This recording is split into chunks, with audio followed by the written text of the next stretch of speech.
Welcome to the world's first recruiting mastery unseminar.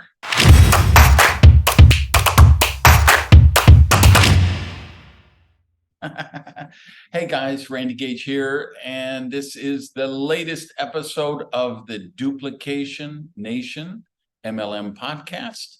I've got the camera on, and we'll put it up on the YouTube channel of the same name. And I'm having some fun with this. I call it an unseminar because it's going to be very different than what you might expect.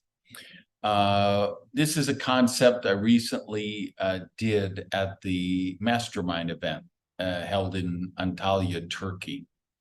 And the goal of this is to take your thinking up to 35,000 feet where the jets are flying, or 58,000 feet above Earth, where I got to fly on the Concorde a couple of times, where we can look down, be strategic, and look at the big picture of how do you create massive recruiting energy in your team. What are the first principles that govern the process? What are some of the strategic issues you need to think about? What are some of the big concepts? And then with all of these things, how you convey them to the people on your team and how you create that team-wide recruiting growth. And I've been blessed to have been able to do this a number of times in my career. And it's so exciting when you wake up and you just, you do your self-development, your cardio, your everything. And then I'll go in and I fire up my laptop and I hit the back office, and you look and you realize, wow, 517 people joined the team last night while I was sleeping. Or you look and you're like, wow, we're adding 1,000 people a week to the team. And sometimes much bigger numbers than those. But that doesn't come by accident. And that doesn't come by being a super salesperson. In fact, quite the opposite. Super salespeople are never able to create that kind of growth in their team. It doesn't come by being an amazing domain expert. Like, let's suppose you're a doctor working a nutrition company, or again, quite the opposite. It's probably going to decrease your duplication going out throughout the team. Because what we're going to discuss here in this episode is how you build the team-wide culture. And for you guys and gals who are running companies, founders, you're going to look at how you create company-wide culture. And which, of course, for company-wide massive recruiting, corporate can't do that. It's got to be initiated and implemented by top field leaders. But what you corporate guys can do is you can create the right infrastructure so that you can attract the kind of leaders who will do this, and they will have the track to run on and they'll be effective for it. So let's begin the discussion on a topic that's one of my all-time favorites, which is first principles. If you're not familiar with this is a concept we can thank the legendary critical thinker Aristotle for, because he liked to break things down to this, what we now call today, first principle. What is the foundational principle that cannot be broken down any further? Because when we can get to the essence of something like that, particularly in something like recruiting, now this opens up so many insights for us on how to do this, because we know the animal we're working with. We know the foundation with which we begin. So let's look at what I believe are some first principles of recruiting. The first would be the formula for duplication. If you followed my work for a while, then you know this has been a forever evolving thing as I try to chip away and chip away and chip away and get down to the barest bones. What is the essence of how does recruiting happen?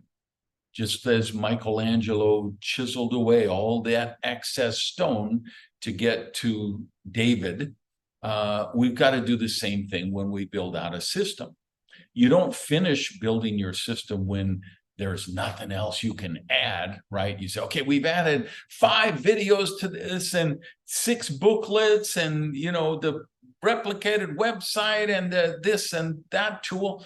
No, you've got the perfect system when there's nothing more you can chisel away, when you've got it down to the absolute minimalistic scenario. There's just an incredible bald eagle flying outside my window. They've been around for like 2 weeks, 3 or 4 of them. I don't know what's going on this time of year, but it's just majestic. So please forgive my distraction, you guys watching on the YouTube channel. All right, so if we say, all right, the formula for duplication, because if we want to have recruiting on a team-wide, company-wide level, we've got to have duplication. It does. You could sponsor Shakira or Madonna or Ariel Grande or whoever, and they might put in 1 million people in a couple of weeks, but that's not going to create duplication. Duplication has to be system-wide. It has to be that somebody on your 25th level who has never met you personally could replicate the same results that you get by how you recruit. So my formula that I've been chiseling away for all these years, as I would define it right now, I'm recording this in December 2023 for you guys watching later. I would define it now as leading a large group of people to do a few repetitive actions for a sustained period of time.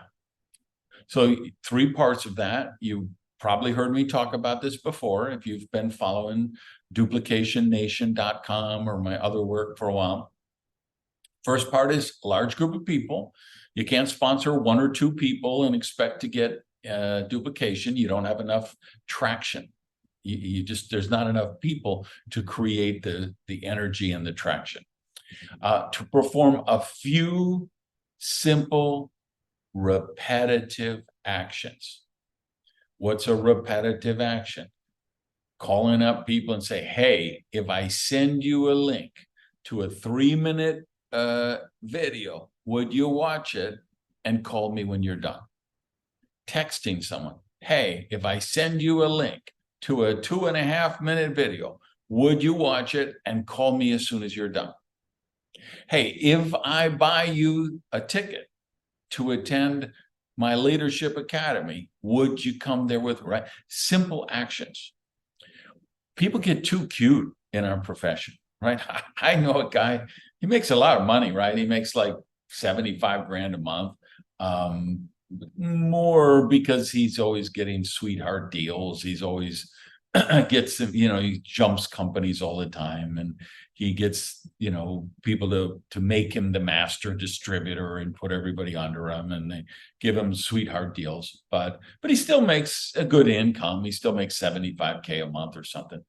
But he's his own worst enemy because he has this binder, 2-inch thick binder full of scripts and scenarios, and he tries to train his team to, this is the script you use for somebody you work for, and this is the script you would use for somebody who works for you, and this is, come on guys, that's never going to duplicate. How is the person on the 25th level going to do that? So simple repetitive actions, and then over a sustained period of time.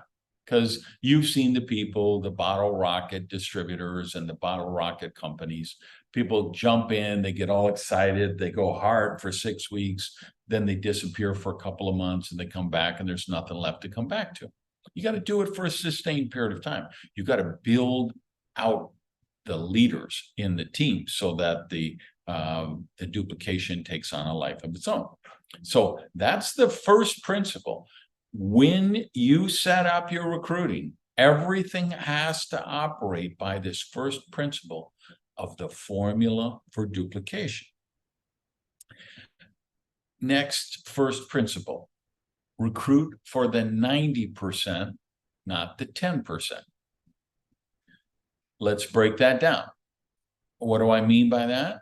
Well, I believe there's about 10% of the population who are sales types.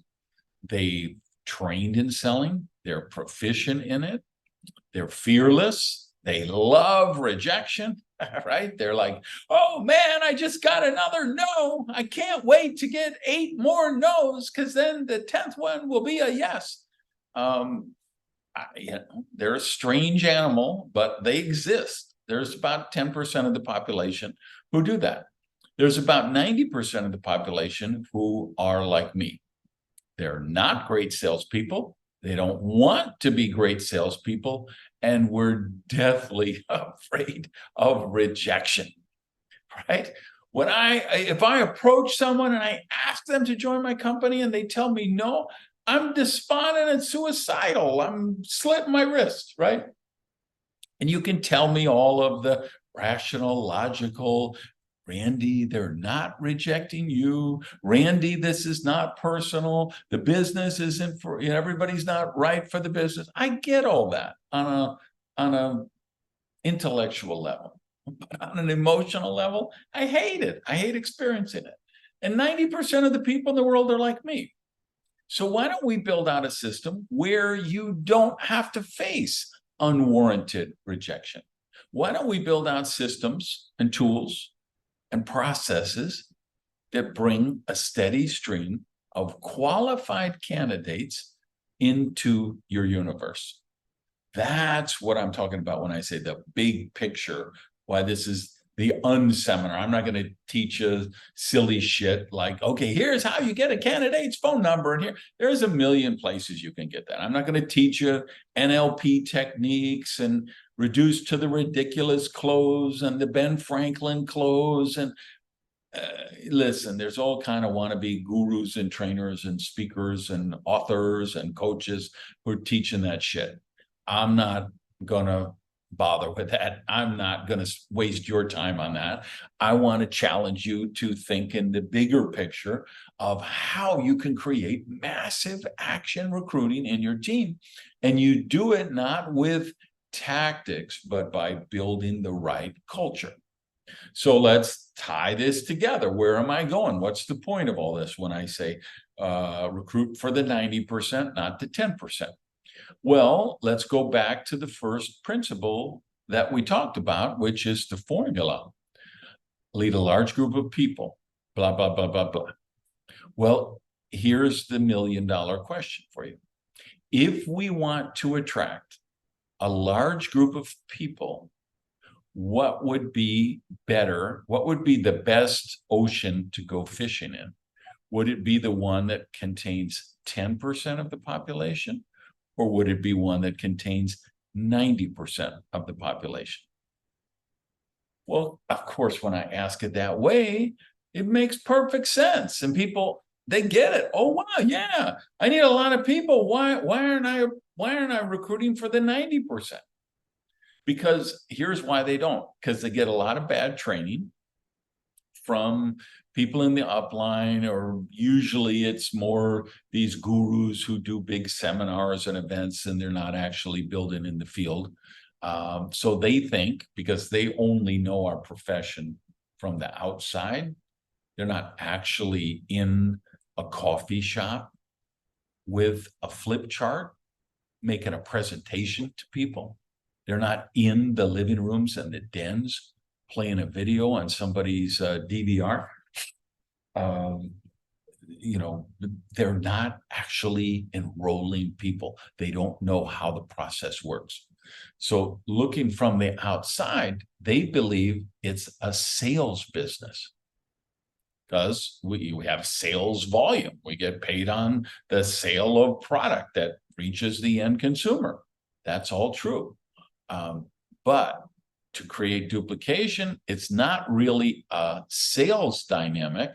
It's a teaching and training dynamic, because that's where the most duplication process happens. Here's the thing. If you're an amazing you're one of those $1 million real estate producers, you get pitched on network marketing 10 times a month. But if you're a school teacher who teaches the 8th grade, nobody's talking to you about network marketing. But if you could sponsor one of those 2 candidates, the one you want is the 8th grade teacher, because she has the perfect skill set to create duplication, because she's a good teacher. She is going to resonate and be effective with the 90% group. So I know this is going to, shock the sensibilities of some of you, but this is not really a sales business. It's a teaching and training business. First principle number 3. The big thing is the little thing. And the little thing is the big thing. As you can see, this is informed by the last first principle we just discussed. What's the big thing? Well, you get a call from a new person and they tell you, Jimmy, you're working so hard. You've got this system. It's, oh my God, you want me to do a list, and then you want me to contact candidates and, invite them to presentations. And then I have to follow up, and you want me to leave my house and go to the real world and get out of my Chewbacca pajamas and go to meetings and major events. You're wasting all your time. I have a much better way. I have a friend who works for the military, and they are the head of the purchasing department. And we know all soldiers need good nutrition. And we have a great multivitamin mineral capsule, and I'm going to get this guy to purchase it for all the soldiers in the military. And we're going to sell 100,000 bottles every month. So stop wasting your time on all that other stuff. That's a big thing. Well, you know what it takes to get a military contract? It takes 50 consultants. It takes bribery many times in many places. It takes bidding processes. It might be a 4-year thing to get that done. And then what happens when it's done? How does anybody duplicate that? So the big thing is actually the little thing. Same thing. I mean, you're going to get the call. I know the guy. He cuts the hair for the lady who walks the dog of the lady who's the nanny for Alex Rodriguez. And, Alex was a famous New York Yankee baseball player. And if we sponsor him, he's going to recruit 1,000 people in a week. It's big, but it's actually the little thing. Because instead, if we can get Mrs. Johnson, the 8th grade teacher we just talked about, and we can teach her the system and the formula, plug her into some of the other things we're going to discuss in this training, she might build a team of 20,000 people in 3 or 4 years. And the little thing becomes the big thing. Next on the list, what duplicates is much more important than what works. Notice how these principles all relate to each other. What works isn't really the biggest thing. Sometimes it's a counterintuitive. It's a bad thing. Like, what works? Well, here in the US, we could take an ad on the Super Bowl. If you're watching in Argentina, you might want to take an ad on the World Cup. And wow, it works. We could sponsor 50,000 people in a night all over the world because everybody watches these events. But then again, how many people who you enrolled by having your commercial on the World Cup would have the millions of dollars it takes to buy a commercial on the World Cup? 3, 2, 1. And the few you do, when do they, it's 4 years before the next one. They're going to forget all about it. They'll be long gone.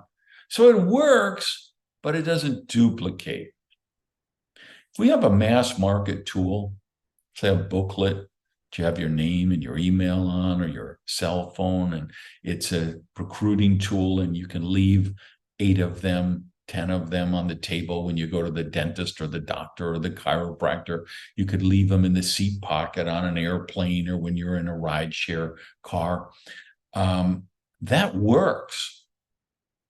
And it duplicates, more importantly. If we know we have an intrigue video or what we call a sizzle video, it's a 2 or 3 minute preview video about your opportunity to intrigue people and find out whether or not they're a candidate. So you have this short form video that pre-qualifies people. It gets rid of the non-candidates so you don't waste any time with them. And it identifies the true candidates so you can graduate them to the next step in the process and get them in front of a tool that would make a longer presentation. Might be a video about the product line if they've been pre-qualified as a customer candidate. It might be a longer form video about the business opportunity if they've been pre-qualified as a business candidate.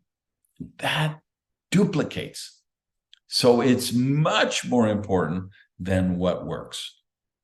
And as all of these things, this is what you've got to train. This is what you've got to convey. This is the culture you've got to build out in your organization so your team understands these things. Next on our list, a big candidate list. A big candidate list equals strong posture and effective invitations. What is the inverse of that? Well, of course, a small candidate list equals ineffective present invitations and weak posture. If somebody you make a presentation to someone, and sometimes they're really excited right away, and they're thinking right away, I know 5 people who would be amazing at this. Great. Well, they get cocky thinking about those 5 people, so they don't go through your new distributor orientation. They don't make a list because they know they already got 5 amazing people. And once those 5 are going to get 25, and the 25 are going to get 125, and they're going to get 625. And, they're hallucinating like I did the first time they saw the circles. Well, but what happens when the first 2 don't join? Now they get tense, anxious. They get a little strident. They get a little overbearing. They start to develop commission breath. And they alienate the other 3 because they lose their posture. Because, of course, I'm not talking about how straight they stand when we're talking about posture in this scenario. We're talking about how you present yourself to the world. More specifically, how you present yourself to candidates that you're trying to get in front of a presentation. A big list gives you strong, confident, relaxed posture. A small list does just the opposite. So we've got to train our people about that.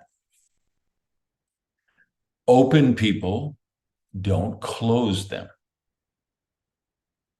It's such an invaluable first principle when you understand it. Because, again, there's so many people, there's so many parasites who make their money trying to sell to you and your team. And some of them aren't evil, nefarious people. Obviously, there's a lot of con artists and exploitative people who are trying to take advantage of you and your team. It's the reality of the world, and any profession with successful people, we're going to attract that. But there's a lot of other people that are not evil, mean, nasty, dastardly people. They're well-meaning people, but again, they don't understand our business. They think it's a sales business. They don't understand it's a teaching and training business. So they might convince you to bring them in and train their team on some really high pressure, hypey closing sales techniques, and that isn't going to duplicate. When we talk about first principles, we are, and another example of these would be the laws of physics, right? If you want to jog and run in a race or a marathon or a sprint in the Olympics, you're going to have to deal with the law of gravity. Gravity is a universal force on Earth, all right? So that's that's the law of physics you got to deal with. I would equate there's similar kind of dynamics in our space. And I would say this: the harder you close someone, the less they will duplicate. And the less you close someone, the greater their probability of duplication. The harder you close them, all the sales techniques, all the manipulative NLP techniques, the pressure, the hype, the lies, the exaggerations, the cajoling, you're going to get people, they're going to just buy a kit to make you go away. But as soon as you're out of their face, they're going to put that kit in the closet, and it's going to sit there for months until their spouse tells them, throw that crap out, and they try to sell it on an eBay or a garage sale. And that's why, you say, why everybody's selling my company's products on Amazon, and they're selling them for half the price that I get them for. It's not fair. Well, how do you think those products all made it to Amazon? These are all the people that got closed with high pressure techniques, and now they're just trying to give that shit away for any price they can get for it. The harder you close them, the less they will duplicate. So let's open people instead of close them. What do I mean by open people? Educate them. Give them enough information so they can make the right decision for them. And if they decide they want to be a distributor, great. They decide they only want to use the products, great. If they decide they don't want to be a distributor and they don't want to even use the products, that's great too. Now, you can move on to find another, but this time qualified candidate. All right, so 1, 2, 3, 4, 5 principle. Here's principle number 6.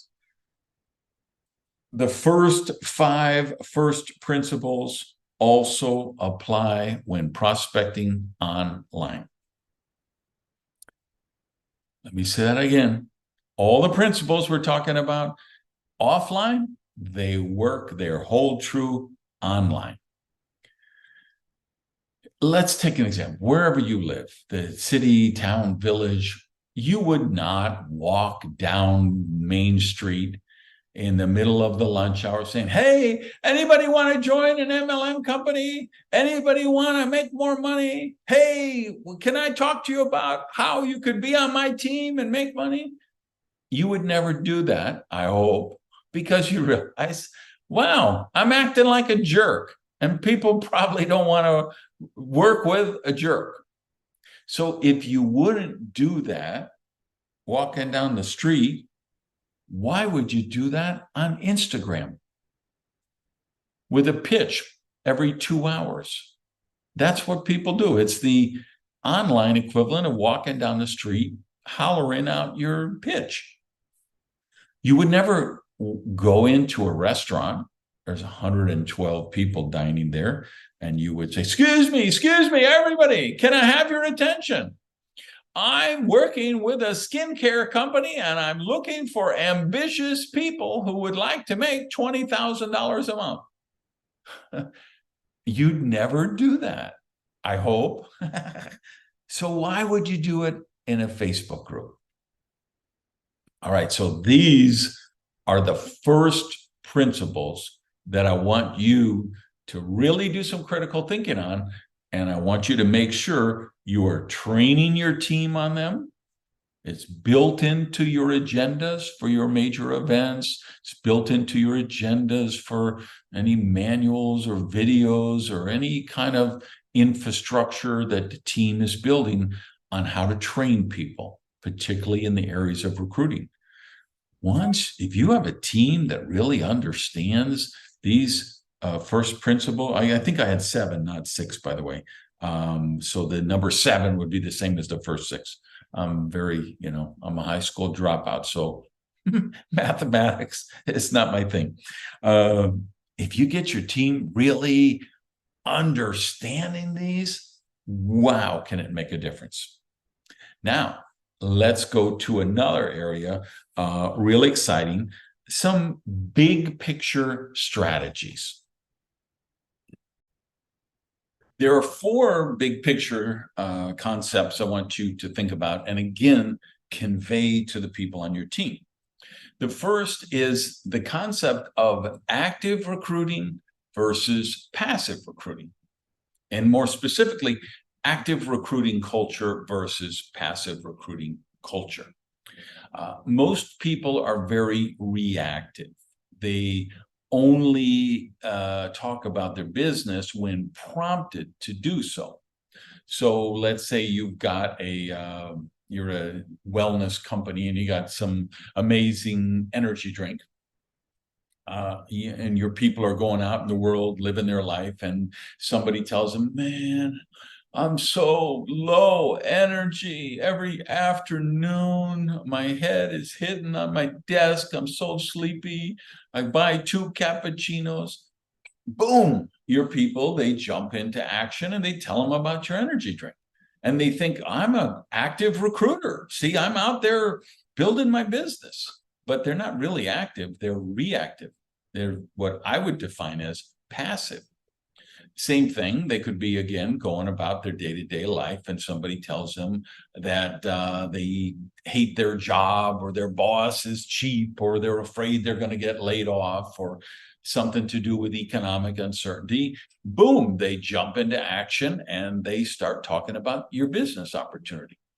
And again, they would think, I'm a very active recruiter, I'm building my business, but by the definitions we need to look at, they're actually reactive, they're actually passive, because they are not contacting people about the opportunity until the people are basically begging them to be presented to.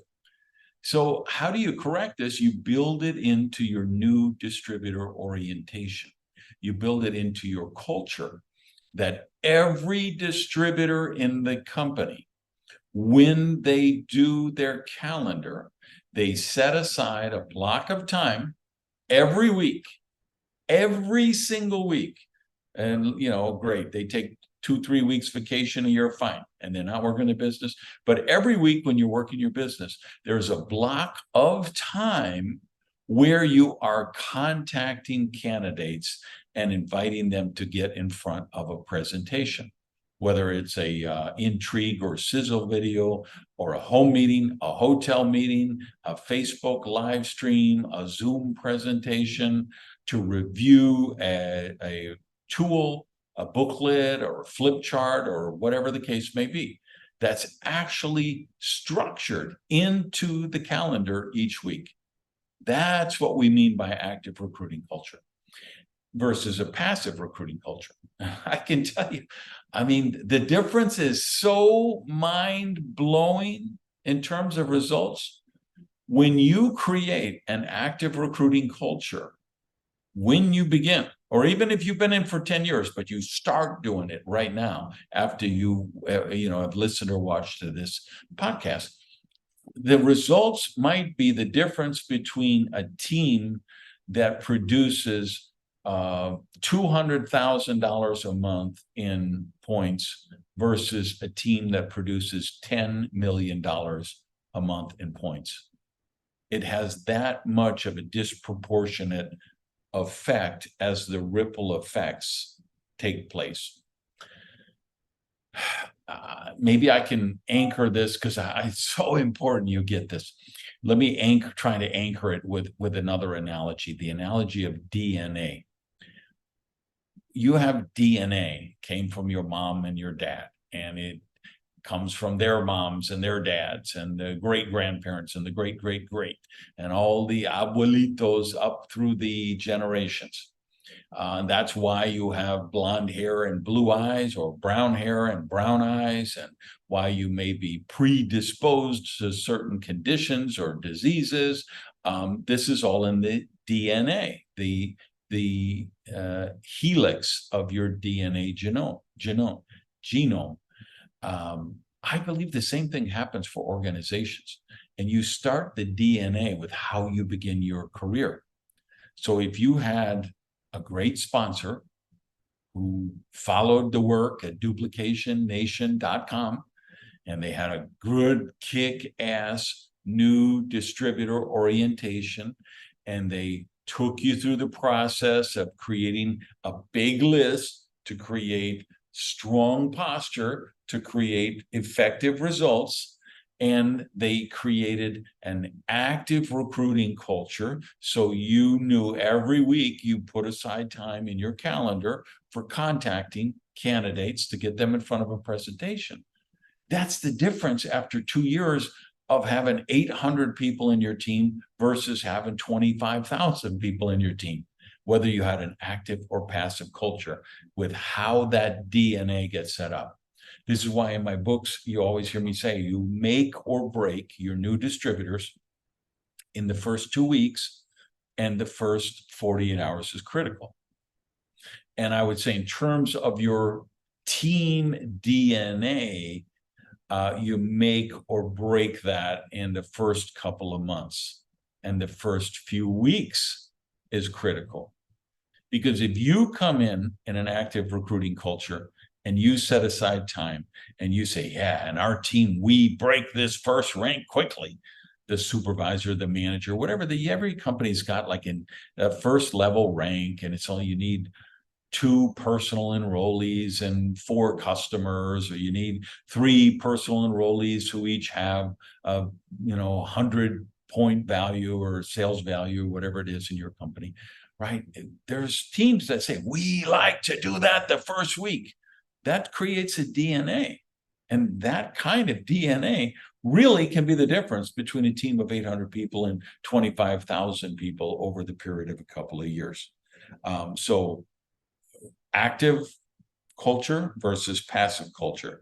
The next thing is one of these things that is so simple, it is profound. Here it is.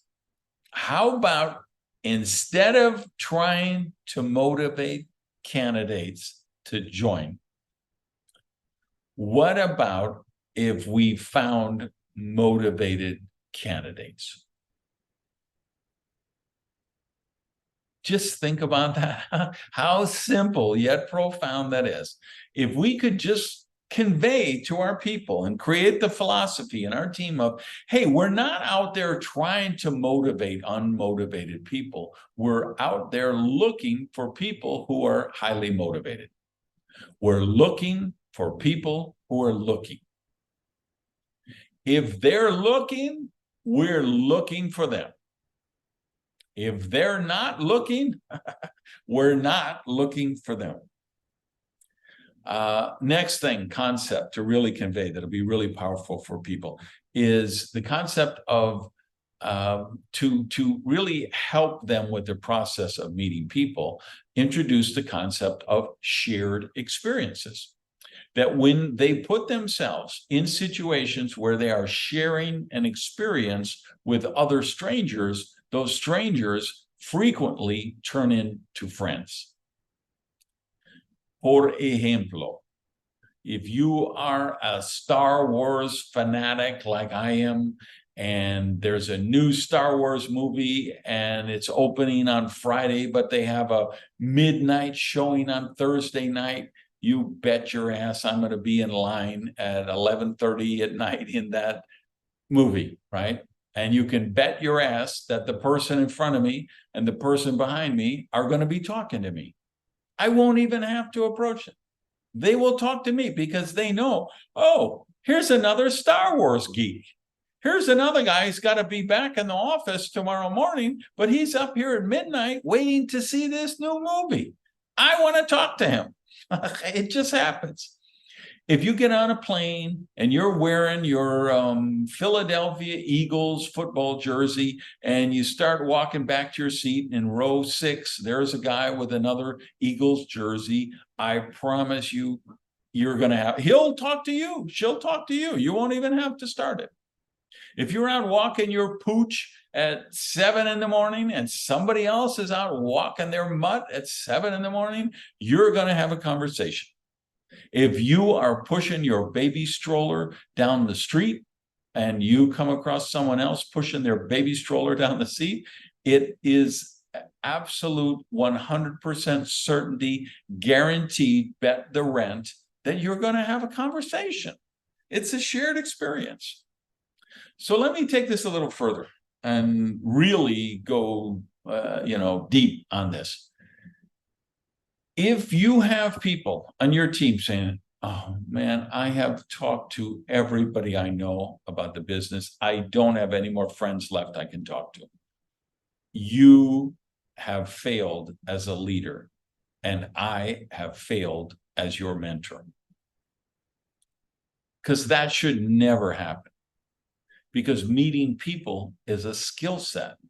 And it's a skill set that anybody can learn. And it's simply a case of teaching them things like this shared common experience.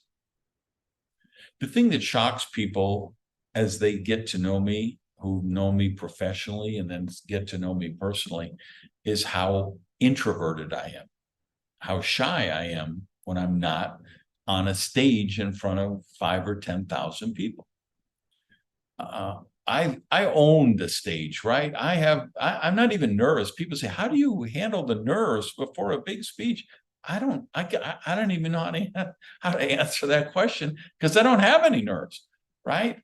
I don't have any nerve now. I'm talking to you guys on the camera, right? I know tens of thousands of people will be listening to me or watching me. And I have no anxiety about it at all. I'm obviously very relaxed. I'm having a good time. I love talking about this stuff. I love sharing my insights about this stuff. And I have no stress because it's my stage. I own it. I know what's coming next. I have no uncertainty about it. I'm very confident and relaxed. When I get in an elevator and some stranger says to me, I was in the dentist's office last week, right? The lady says to me, so are you ready for Thanksgiving? I was stuttering and stammering. I didn't even know what to say. I'm not a holiday guy. I'm not a small talk guy. It's like, am I ready for things? What does that mean? I don't even know I don't know what that means.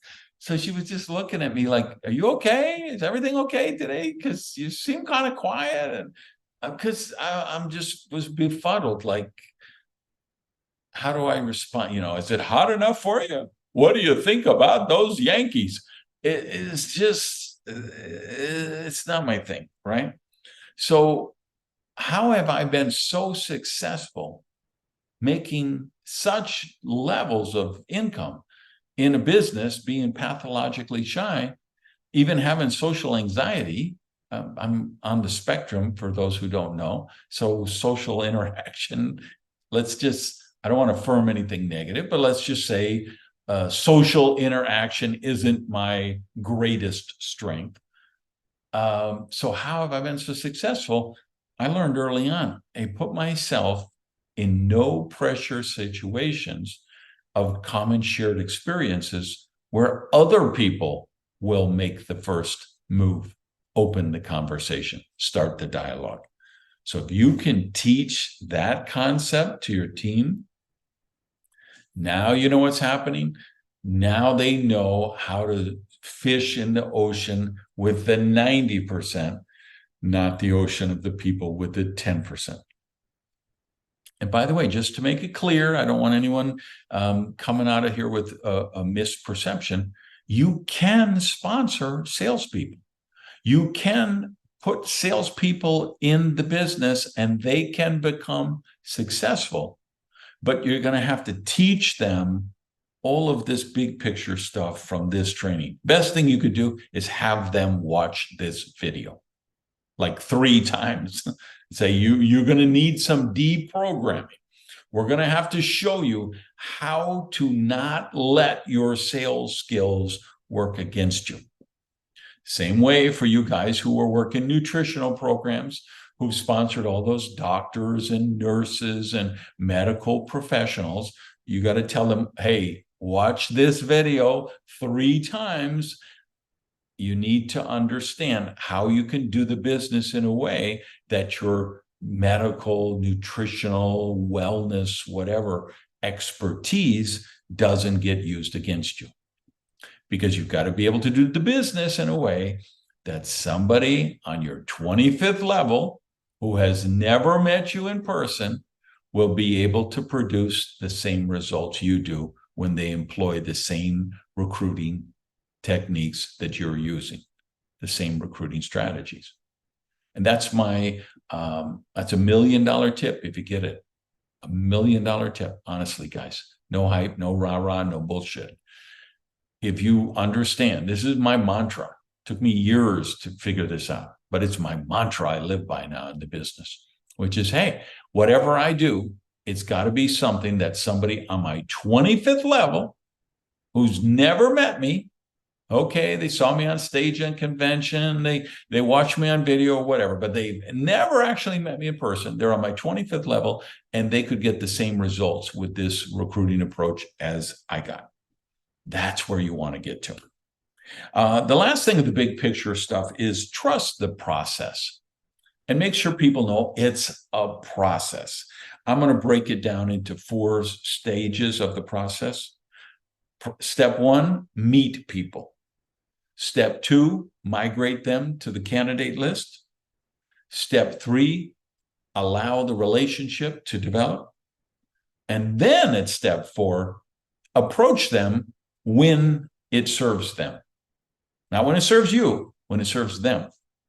Where you know, okay, now based on this developing relationship and what she just told me about her challenges with trying to prepare the college fund for her daughter who's leaving home in 4 years, I know I could help her with this business. Or, hey, based on the things he just told me about how he loves to be, traveling around in that travel softball team, I know my product line would really help him get higher, better performance results. I need to talk to him about this. That's then trust the process. Meet, list, relationship, approach. All right, let's jump gears again. Let's look at the ideal demo. What is the perfect demographic? Who make the most ideal candidates for our profession? Again, here's another simple concept that when you really disseminate this down, this philosophy, it's really a philosophy what we're going to talk about. Like the philosophy of who would be the most likely to succeed in our business. And what about if we chatted up those people first? This will really produce a breakthrough for you. So I'm going to talk about 1, 2, 3 categories. Category number 1, the most ambitious, most busy, most successful people on your list. A lot of times, these people fall in the category of what we like to call the chicken list. Meaning, for those of you who don't know the idiom in English, it means the people you're chicken to contact. You're afraid to contact them because you think, oh my God, I'm a high school dropout. She's a PhD. How could I approach her? Oh man, I make 30,000 euros a year. This guy makes 400,000 euros a year. How could I approach it? Wow, this lady is amazing. I bet she would make $1 million a year in this business, but she's never going to look at it because she works a full-time job. She volunteers for her church every Wednesday night and every Sunday for 6 hours. She sells on eBay or Alibaba. She has a store. She delivers pizza 2 nights a week, or she drives for a ride share 2 days a week. She's always busy. Let me tell you, that's the best candidate for your business. Here's the ironic thing about our profession. Your brother-in-law who hasn't had a job in 3 years, he'll never find time to look at your presentation. He's watching Divorce Court and Judge Judy and Storage Locker Wars and Tow Truck Company Wars. And I mean, just people who are not busy by choice for the most part. Find me that lady, again, who works a full-time job, has 2 side gigs, is a volunteer worker, works at a charity somewhere else, and donates her time. That person, they find time to look at your presentation. And the people who look at the presentation and join, they find time to do the business, because that's what made them successful. So believe me, and there are a lot of people with high levels of success, with high levels of income, that would trade them in for a second for the quality of lifestyle that we can offer them in leverage sales, network marketing, direct selling.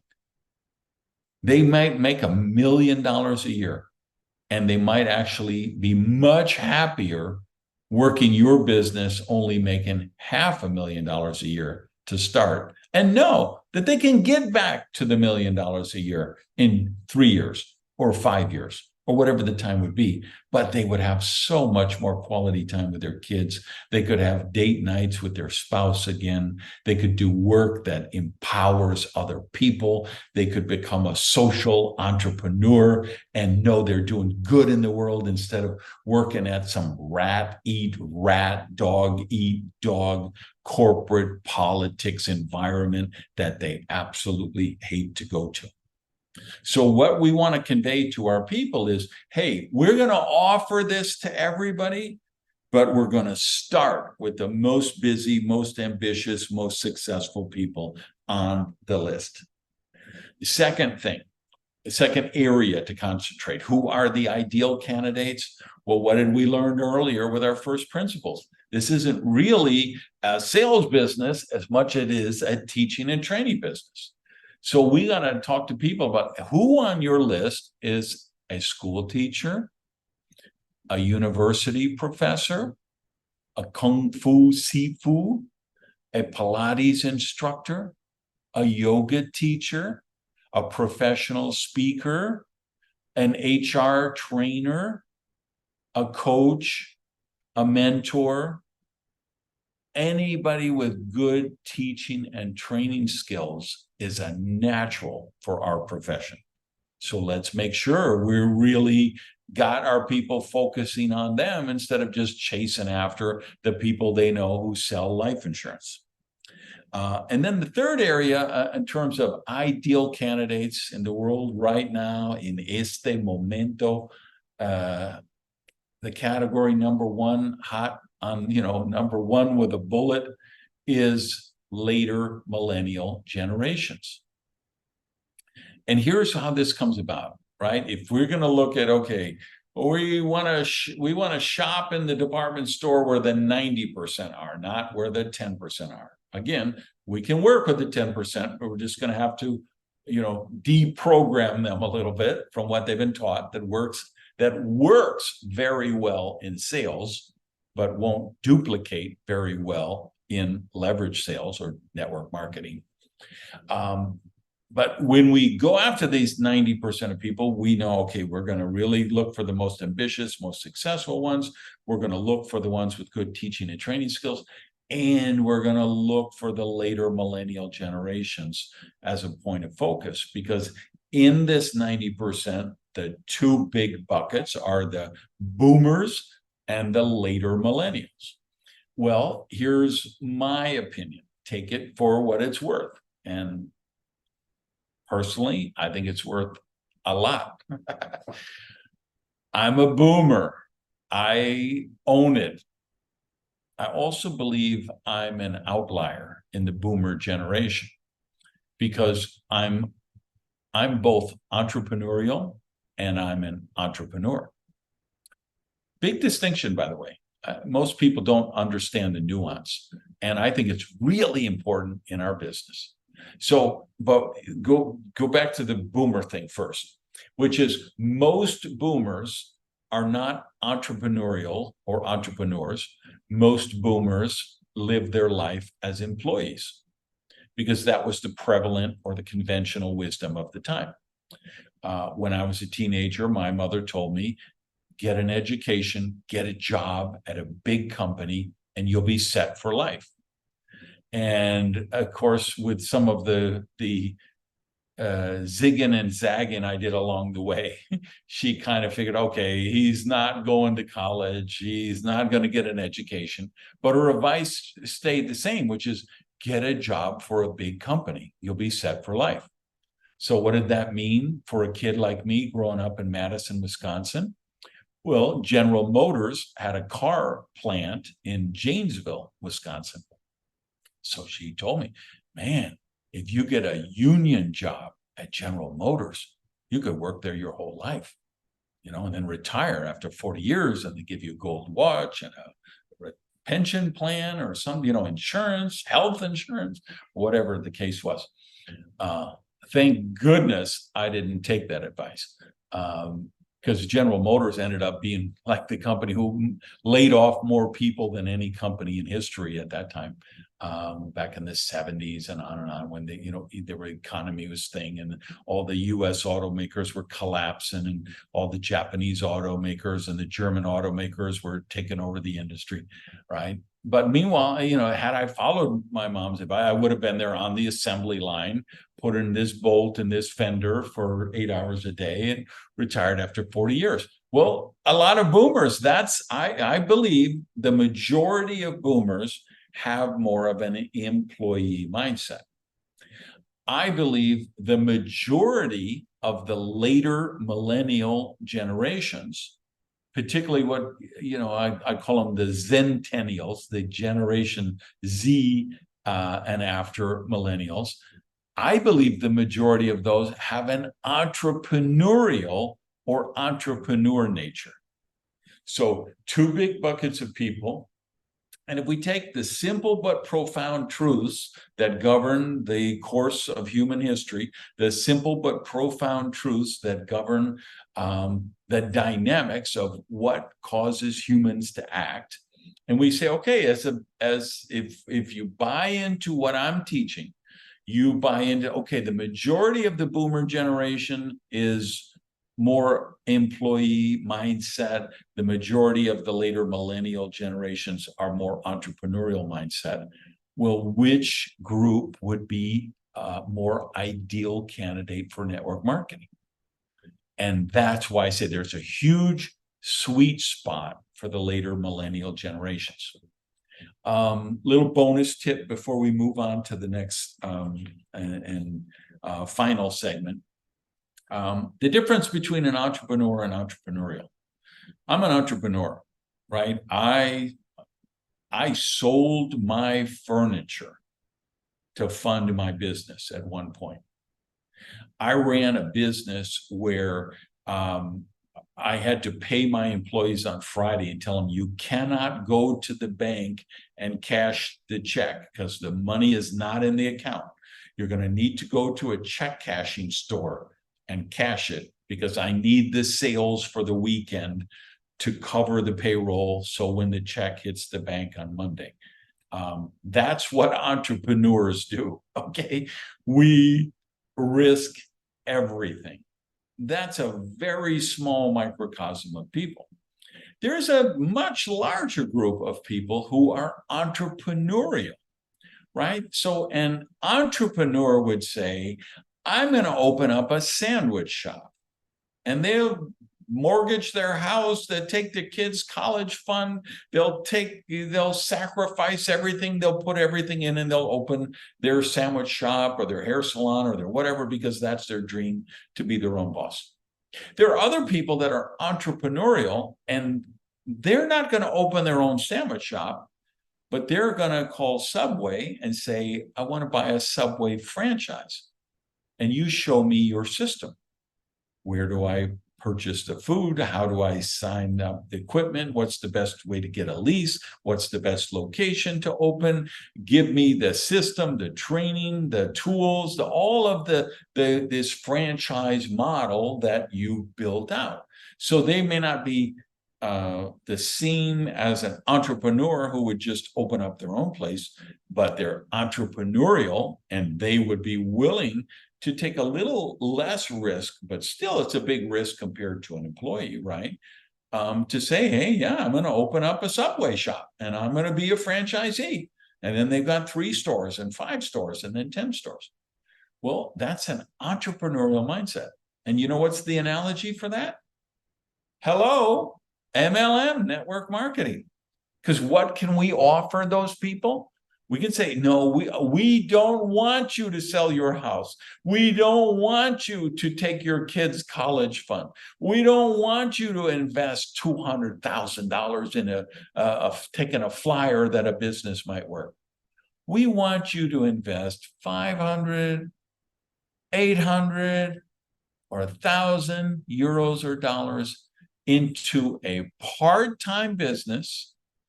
Keep your day job, or keep your regular business, give us 10 or 12 hours a week, and let us plug you into our system. The candidate pathway, the ladder of escalation, the external source tools, the major events that provide the training, the sponsorship line that has a vested interest in your business success. That is perfect for those entrepreneurial people. And all those later millennial generations who sell stuff on eBay, they got a swag merch store on their Instagram account, they monetize their YouTube videos, they work at Starbucks 2 days a week, they drive rideshare 2 days a week. They will love what you can offer them in network marketing, because we've got a better model. Yes, you can go work for Uber 4 days a week. You can drive for them. And you know what? As soon as they finalize that technology for autonomous cars, they're going to throw your ass out on the street. You're just collateral damage. Yes, you could drive for Lyft and you make money. But you know what? If you don't pick up that lady at the airport and take her to the downtown Marriott, you don't get paid. But with network marketing, we can show you how to build a cash flow machine. We can show you how to create ongoing residual income. It's a better model. So even than those franchise, let's face it, if you got $1 million and you buy a McDonald's franchise, you have a really, really, really high probability of success. They've got a really good system. They've nailed it down. But how many people do you know who have $1 million who could buy a McDonald's versus how many people you know who could do an Easter egg hunt if they had to, but they could come up with $500 or $1,000 and they could join your network marketing business? All right, last big section to talk about, and then I'm going to give you an assignment. All right, you got to work at the end of this episode, so I'm warning you right up front. Let's just talk big picture. What's the best place to find these ideal candidates that we just talked about? This is something we got to train our people, right? We got to make this part of the culture. We've got to make this part of the skill set. How do you meet people? How do you migrate them to your list? How do you develop the relationship? And then how do you and when do you approach them? So where do we meet the ideal candidate? Spoiler alert. It is not in bars and bottle clubs. It is not in internet forums where polarizing, argumentative people debate masks versus no masks, and vaccines versus no vaccines, and liberals versus conservatives, and whatever, religion versus religion, sect versus sect, ethnicity versus ethnicity, the hate, the vitriol, the posturing, the virtue signaling, all of the worst elements of social media and Reddit threads and chat groups. That's not where we're going to meet the people we're looking for. What are we looking for? We're looking for people who are looking. What are people who are looking for? They're looking for how to become a higher version of themselves. They're looking for how to become part of something bigger than themselves. They're looking to become a social entrepreneur. They're looking for conscious capitalism. They're looking for a way to make a living and take care of their loved ones that doesn't destroy the planet, that doesn't have office politics and bullshit, that doesn't have exploitation. We have the best business model because we have a meritocracy. We have a business model that rewards you, that the more people you help become successful, the more successful you become. Those are the people we're looking for. So what are we looking for? We're looking for people of consciousness. We're looking for people who want to improve their life. But más importante, not just people who want to improve their life, but people who understand that the best way to improve their life is to improve themselves. They understand the greatest gift in our profession isn't the cars and the cruises and the bonus checks. It's who you become. So where do we find those people? Well, I'm glad you asked. Do you know there's a thing called bookstores? You might think they're extinct, but they're not. There are real live brick and mortar bookstores, and they're superstores. They're huge, and they have beautiful, clean restrooms, and they're airy and spacious, and they have coffee shops and delis and restaurants and are built right in, and people go in and they get a couple of magazines or a great book, and then they curl up and they read right there in the bookstore. What do we know about readers? We know readers are leaders. What do we know about leaders or readers? We know that readers are trying to become better. They're trying to learn things. They're enlightening themselves. So I love to hang out at bookstores. Public seminars. It doesn't matter. Tony Robbins, okay? You could love him, you could hate him. But here's what I know. If he's coming to your town and he's doing a seminar and you go to the seminar, you're going to be surrounded by people who are trying to become a higher version of themselves. And they're an ideal candidate for your business. Continuing education classes. Anybody taking English as a second language at night school, they are an amazing candidate.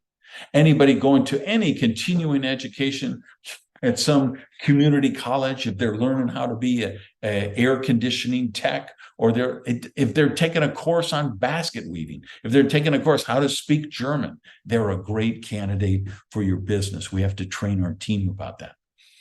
There's places like the Learning Annex. I know they used to have in LA or some other places where they just do courses. I can tell you the Science of Mind churches and the Unity churches, they have a great culture of classes. My Unity church here in Miami, We'd have a yoga class on Monday. I would teach a prosperity class on Tuesday. There would be a Pilates class on Wednesday. There would be a meditation class on Thursday. There'd be some other kind of class on Saturday. And who were the people who were going to classes? People who were trying to elevate their consciousness. Give you two more, and then I'm going to tie it up and give you your assignment. Art galleries, art festivals, art shows, museums of art. I love these places. Why? Because I love art. You know who goes to those places? Other people who love art. What do we know about people who love art? They're seeking higher consciousness, right? So if you're watching on YouTube, you see there's Peter Lick, the photographer, got one of his works there. I have like literally I have like 7 pieces of his in my home.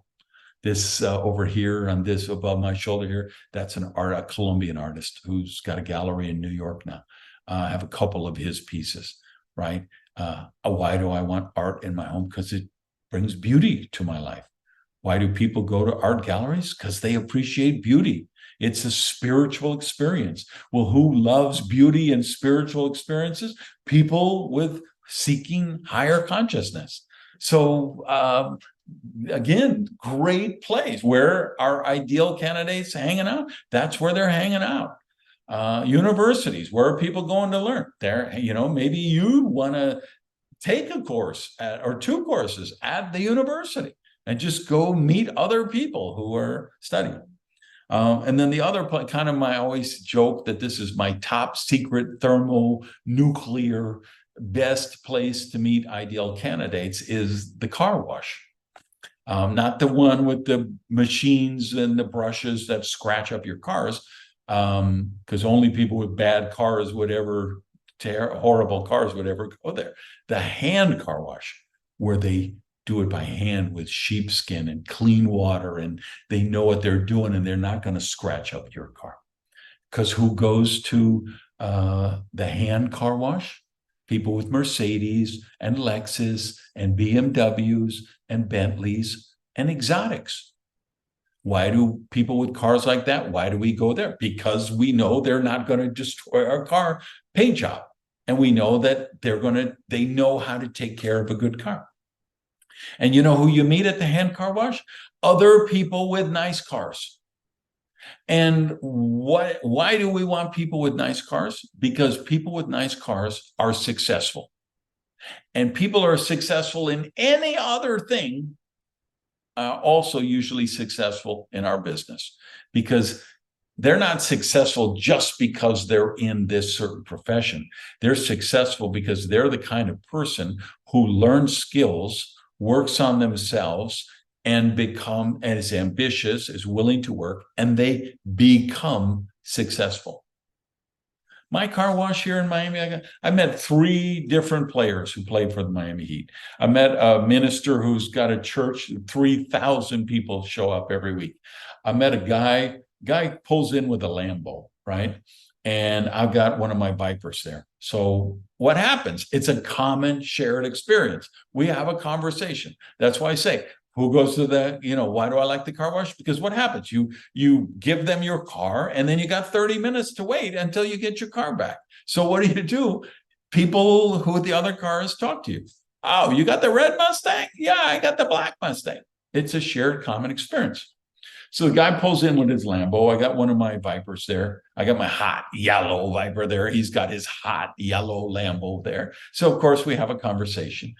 And what does he do? He has a manufacturing plant. You know what he makes in his plant?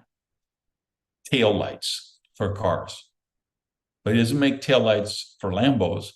He makes taillights for General Motors, where I would be working if I followed my mother's advice, right? Well, he makes so much money making taillights for General Motors that he has 3 Lambos. And that's where, I met him because he was bringing in the one. But you know what his real collection is? Ferraris. He's got 42 Ferraris. These are collector's items. A lot of them are $2 or $3 million a copy. Why am I telling you that? This is the kind of people who hang out at places like that. So the colleges, the continuing educations, the art galleries, the hand car wash, the bookstores, where do people of consciousness congregate? That's where you want to go. All right, here's your assignment. A couple of things I'm going to do. Number one, if you haven't already, go to duplicationnation.com. Sign up for the free newsletter there, the MLM Bootcamp. It's a 3-week free course training on how to get started fast in the business.